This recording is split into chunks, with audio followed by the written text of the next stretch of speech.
Angela Lagunsad, Ma'am Chiki Roa, Ma'am Dimpy at Andre. Unang-una po sa ating balita, kinukumpirma daw ng palasyo na umano'y nag-apply ng political asylum sa France ang dating kongresistang si Zaldico. Lumabas daw po ang balitang iyan kasunod po ng kumpirmasyon ng Department of Justice na wala na sa kustodiya ng Czech Republic si Ko. Ayon kay Palace Press Officer Claire Castro, nakatanggap ng impormasyon ang Foreign Affairs Department tungkol sa petisyon ni Ko sa France. Kaya nasa jurisdiction na po raw siya ngayon ng French authorities pero hindi naman daw nakadetain. Sa ngayon po, inaatasan daw ng palasyo ang lahat ng embahada sa Europa na kumalap pa ng karagdagang informasyon tungkol dito. Aminado rin po Malacanang na dismayado daw po si Pangulong Junior sa nangyari. Ayon po naman sa DFA, kanselado na ang regular at diplomatic passport ni Ko noong pang Disyembre. Nanghihinayang din ang ilang mambabatas matapos pong mabigo ang Department of Justice o DOJ na maiuwi sa bansa si Zaldico. Para kay Senate President Pro Tempore Senator Ping Lacson, nalagay tuloy sa nakakahiyang sitwasyon ng gobyerno. Wala raw po pwedeng sisihin sa nangyari kundi ang gobyerno na mismo. Ang tingin ng mga senador, back to zero ngayon ang pamahalaan sa pagtugis kay Zaldico. Kaya mainam daw na gamitin na ng Pilipinas ang mga koneksyon nito para maisyuhan agad ng red notice ng Interpol ang dating mambabatas. Yun nga lang, nakapag-apply na ng political asylum sa Pransya si Zaldi kaya hindi pa siya po pwedeng hulihin sa ngayon. Posible raw abutin ng mahigit 2 taon bago madesisyon na ng France kung mabibigyan nila ng asylum si Zaldico o hindi. Sa ibang balita po naman, posible daw pong pagbotohan na sa komite sa Kamara mamaya kung meron bang sapat na basihan para nga ma-impeach si Vice President Sara Duterte.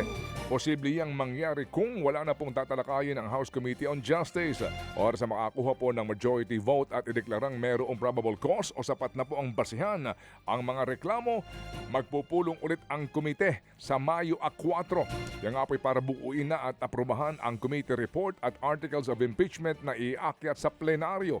Sa May 11 daw target na isa lang sa botohan sa plenaryo kung tuluyan ng mai-impeach si VP Sara at iakyat sa Senado ang mga articles of impeachment na ito para sa isang kaukulang trial.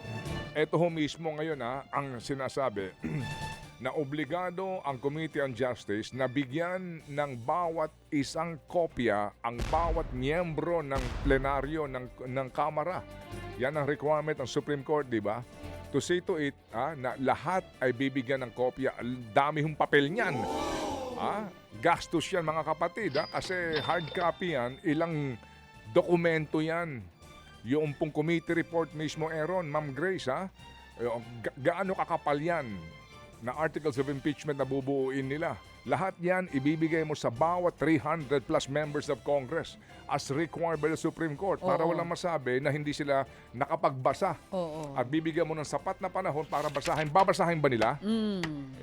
Pwede bang soft copy lang yan? Oo, Na dapat. hindi tayo gumasta? Sana. Mga kapatid? Online na lang sana. O hard copy pa ho ba ito?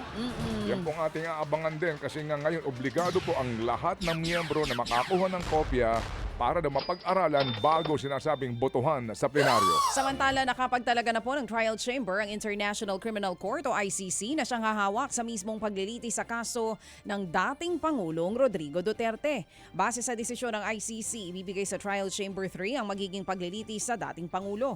Kabilang po sa mga hurado na hahawak sa kaso ni Duterte, sina Joanna Corker ng United Kingdom, Ki Bong-pek mula South Korea at Nicolas Gilu ng Pransya.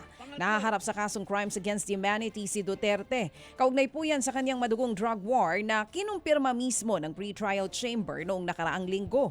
Inatasan na ng ICC ang kanilang registrar na ibigay sa trial chamber ang lahat ng dokumento na may kinalaman sa kaso.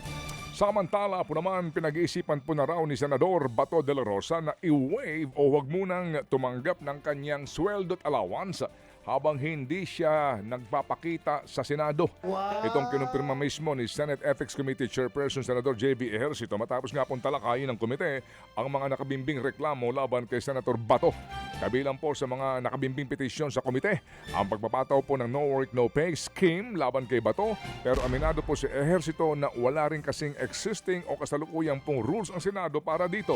Magugunitang si Senador JV ang unang umapila kay De La Rosa na wag na muna pong tumanggap ng kanyang sweldo habang hindi siya pumapasok sa trabaho. Sa ngayon po ipinal na ang desisyon na Sa ngayon po'y pinal na desisyon na lamang daw ng senador ang hinihintay. Hindi nagpapakita sa Senado si Bato matapos nga pong bumutok ang balitang posible rin siyang ipaaresto ng ICC bilang kasabuat sa drug war ng nakaraang administrasyon.